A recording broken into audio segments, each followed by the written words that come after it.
এবারে metal presence কৃষি সংবাদ সুজলা সুফলা।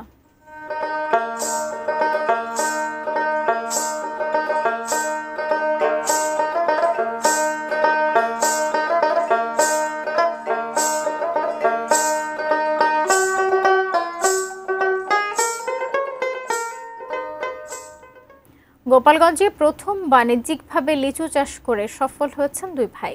আগাম জাতের লিচু বিক্রিও শুরু করেছেন তারা। এবছর লাখ টাকা আয়ের আশা তাদের। গোপালগঞ্জ প্রতিনিধি সজীব বিশ্বাসের তথ্য ছবিতে ডেস্ক রিপোর্ট। খুব একটা বড় বাগান নয়, তবে গাছের থোকায় থোকায় কাঁচা পাকা লিচুর সমারোহ চোখ জুড়ায়। গোপালগঞ্জ জেলার আর কোথাও এ দৃশ্য মেলে না। নিচু এলাকায় ভালো লিচু হয় না, চিরাচরিত এ ভাবনা ভেঙে দিয়ে বাণিজ্যিকভাবেই সফল হয়েছেন সদর উপজেলার ভেন্নাবাড়ি গ্রামের দুই ভাই প্রবীর বাগচি ও অপূর্ব বাগচি। বিভিন্ন ফলের মিশ্র বাগান তাদের আগে থেকেই ছিল।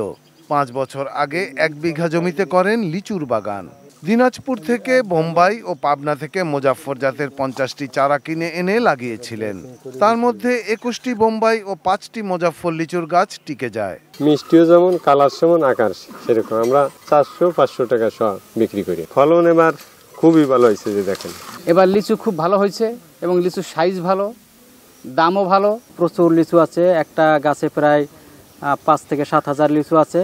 বেশিরভাগ লিচু বাগান থেকেই বিক্রি হয়ে যায়। এবছর এখন পর্যন্ত 50,000 টাকার মুজাফফর জাতের লিচু বিক্রি হয়েছে। আরও অন্তত 70,000 টাকার লিচু বিক্রির আশা। পাশাপাশি আয় হচ্ছে লিচুর চারা বিক্রি থেকেও।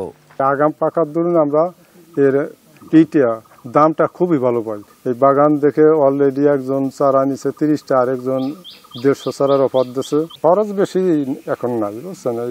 এই স্প্রেতে 2-3 টাকা খরচ করছি। খুব সুস্বাদু লিচু দেখে মোটামুটি কিছু কিনতেছি। আমারও খুব ইচ্ছা যে আমি আমার এলাকায় গিয়ে একটা লিচু বাগান করা যায় কিনা। জেলায় লিচুর আবাদ আরো বাড়াতে সহযোগিতা করছে কৃষি দপ্তর। এদেরকে টেকনিক্যাল যে জ্ঞানটা, চাষবাস পদ্ধতি, রোগ পোকামাকড় হলে কিভাবে এটা দমন করা যায় এবং কিভাবে একে সার প্রয়োগ করতে হয়, এই টেকনিক্যাল সাপোর্টগুলো দিয়ে যাচ্ছে। Shahidul Rana, desk report, ATN news.